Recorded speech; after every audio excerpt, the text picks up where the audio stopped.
মৌলানা ভাসানী মৃত্যু বার্ষিকী জাতীয় কমিটির পক্ষ থেকে যিনি নেতার নেতা ছিলেন,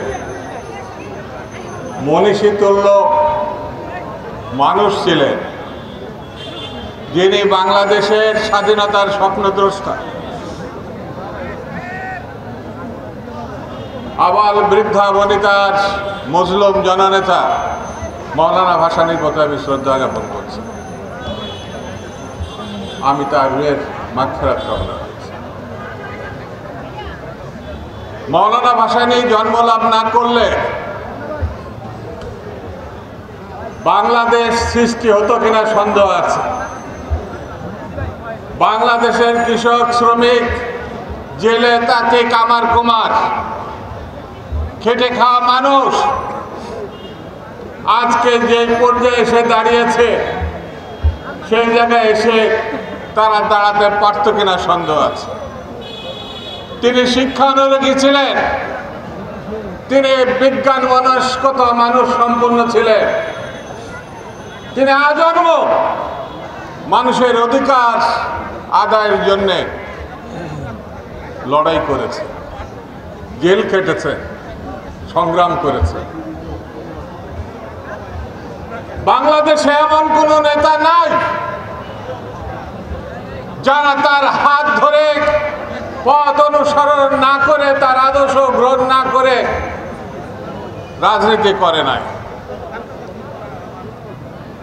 তিনি এমন একজন ব্যক্তি ছিলেন, শুধু বাংলাদেশ না, পাকিস্তান না, এই উপমহাদেশের সারা বিশ্বের একটি অনুকরণীয় ব্যক্তিত্ব ছিল। তার ব্যক্তি এবং গোষ্ঠীতন্ত্র ছিল না। তিনি সব সময় মানুষের কথা ভাবতেন, জনগণের কথা ভাবতেন এবং সেই মোতাবেক তিনি কাজ করেছেন। এই সন্তোষে নিউ ইয়র্ক টাইমসের সম্পাদক পর্যন্ত যখন স্বাভাবিকভাবে এই টাঙ্গাইল শহরে আসা যেত না, স্বাভাবিকভাবে রাস্তাঘাট ছিল না, তখনও ওই বিশ্বের অন্যতম শ্রেষ্ঠ দৈনিক নিউ ইয়র্ক টাইমসের সম্পাদক নিজে এসে তার সঙ্গে সাক্ষাৎ করে পাকিস্তান আমলে সাক্ষাৎকার গ্রহণ করেছে। এই কাকবাড়িতে যে সম্মেলন হয়েছিল, সেখানে শত শত গেট তিনি নির্মাণ করেছিলেন এবং এমন কোন জাতীয় নেতা ছিল না, মানে পাকিস্তানের, তৎকালীন পাকিস্তানের না, ব্রিটিশ ভারতের সময় এমন কোন নেতা ছিল না যার নামে তিনি গেট বানাননি।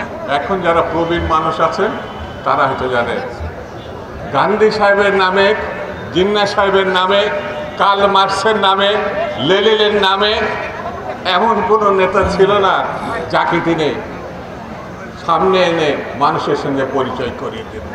তিনি একসময় ইসলামী সমাজতন্ত্রের কথা বলতেন। বাংলাদেশের কমিউনিস্টরা না, তিনি বাংলাদেশের সমাজতন্ত্র শব্দটাকে জনপ্রিয় করেছিলেন এবং সমাজতন্ত্র যখন কথা আনত তখন তার বিরুদ্ধে গ্রেপ্তারি পরোয়ানা জারি হতো। সেই জন্য তিনি সমাজতন্ত্রের সঙ্গে ইসলামী শব্দ যুক্ত করেছিলেন, বলেছিলেন তার লক্ষ্য ইসলামী সমাজতন্ত্র মানুষের ভিতরে প্রতিষ্ঠা করা। বন্ধুরা, তার কথা বলে শেষ করা যাবে না।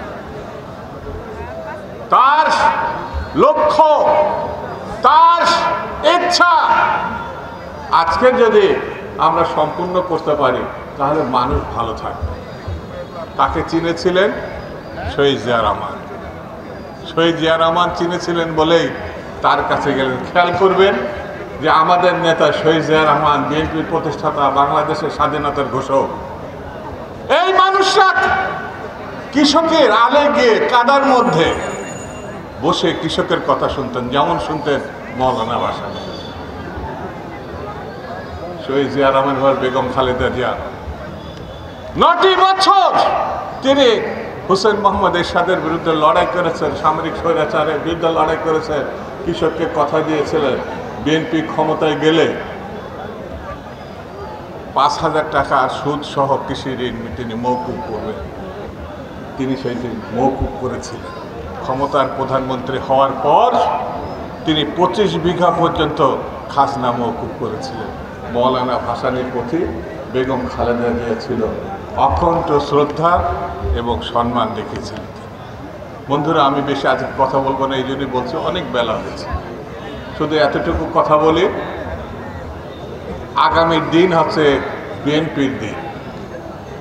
আগামী দিন হচ্ছে বিএনপির দিন।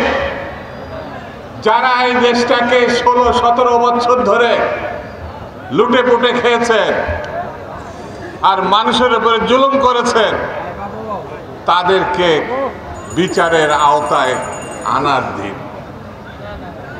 এখন কেউ কেউ বলছে হঠাৎ করে ঢুকে পড়বে। আমরাও তো চাই আপনি ঢুকে পড়েন। পিন্টু ভাইকে 17টা বছর জেলে রাখছেন, তার কৈফিয়ত আপনি দিবেন না? কি অন্যায় করেছে সে? আজ 16 পর্যন্ত সে জেলখানায়। ছাত্র রাজনীতি করেছে, মানুষের কথা বলেছে, মানুষের সঙ্গে থেকেছে, এটা কি তার অন্যায়? মন্ত্রী ছিল, মানুষের জন্য কাজ করেছে, শিক্ষার জন্য কাজ করেছে। লুৎফুজ্জামান বাবর আজ পর্যন্ত জেলখানায়। কিসের জন্য? বিএনপি করা কি অপরাধ? আমাদের অসংখ্য নেতাকর্মী এখনো জেলখানায়, যারা বাইরে আছে। 60 লক্ষ আসামি বিএনপির। ভাবা যায়? 2 থেকে 2.5 লক্ষ মামলা। আমরা অনুরোধ করব, এই সরকারকে আমরা সমর্থন করি, আমরা অনুরোধ করব অনতি বিলম্বে যারা গণতন্ত্রের জন্যে মামলা মুখোমুখি হয়েছে, আপনারা সে মামলা প্রত্যাহার করেন অনতি বিলম্বে।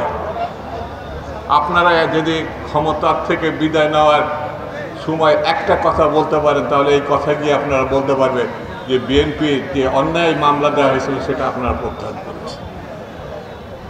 আর যদি না করেন, তাহলে নির্বাচনটা দেন। নির্বাচনটা দিলে বোঝা যাবে বিএনপির জনপ্রিয়তা কত থাকে। এবং এই নির্বাচনই এখন সবথেকে মূল এবং একমাত্র কাজ। সংস্কার করেন, আমরা সমর্থন দিয়েছি, কিন্তু এমন সময় নেবেন না যাতে মানুষ যেন অধৈর্য না হয়ে যায়। ধৈর্য থাকতে থাকতে মূল কাজটা শেষ করার উদ্যোগ নেবেন, এটা আমরা প্রত্যাশা করি।